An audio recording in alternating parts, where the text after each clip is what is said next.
Ukraine and its international partners will not make concessions to Putin. This is how President Volodymyr Zelenskyy answered a question from a CNN journalist about the proposal of Brazilian President Lula da Silva to hold peace negotiations between Kyiv and Moscow. Previously, Silva suggested that Ukraine could abandon the idea of de-occupying Crimea in exchange for ending the war. According to Volodymyr Zelenskyy, such actions will not lead to peace, but will only increase the dictator's appetite. If Lula don't support us, he will. If he doesn't support us, he will support Russia. Even he doesn't want. That's why.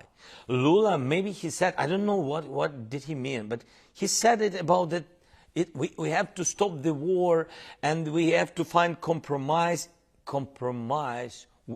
always with the people who are ready to compromise, who are compromistic to other issues.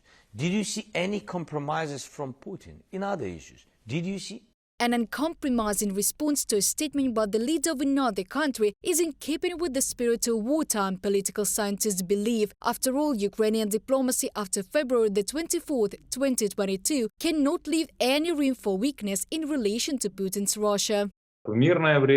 In peacetime and in a normal situation, one could try to say that there is international law, that each guarantor of the constitution and the president has their own powers, and only he and his people of Brazil should decide. This would be relevant for peacetime. For wartime, of course, the situation is different now, and due to the fact that the people of Ukraine are fighting for their freedom and for their existence, then naturally the president, as an exponent of the will of the people, can afford himself things that go beyond the boundaries of diplomatic etiquette.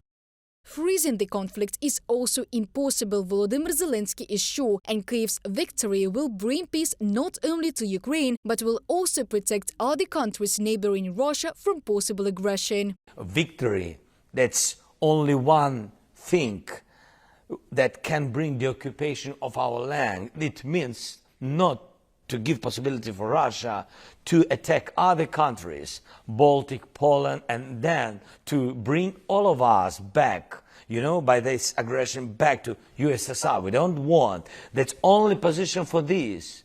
Victory is not happiness. Victory is only one possibility to ally. The pace of the counteroffensive and therefore the de-occupation of Ukrainian territories depends on the supply of Western weapons to Ukraine, among other things. President Zelenskyy is sure. He thanked Western partners for their help, but recalled that Kyiv still had not received the F-16 fighters and ATACMS ballistic missiles needed by the Ukrainian armed forces. For us, it's very important not to do the pause in this counteroffensive, and I need it very much. The second, when we speak about the jets, and I said before the counteroffensive with our partners that they have to know and to recognize that we don't control the sky. How to control or even to compare with the power of Russia in the sky. All of us want to have success and happy end.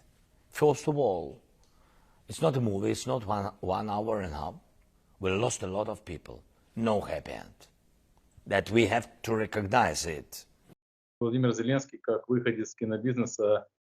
Zelenskyy, as a person from the film business, understands that in the Western school of the film industry, what it has accustomed its audience to, there must be a happy end at the end. Americans extrapolate this approach also to other conflicts. Here it would be more correct not to divert into ethnical and classical endings, such as a fairy tale with an happy ending. There is only one question here. Will Ukraine be able to defend its independence, subjectivity, and win, or will it lose? This is the question.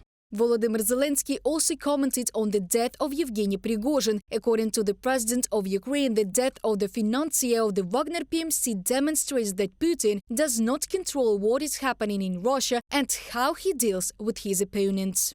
Reported by Diana Kolesnik, Larisa Zubenko, UATV News.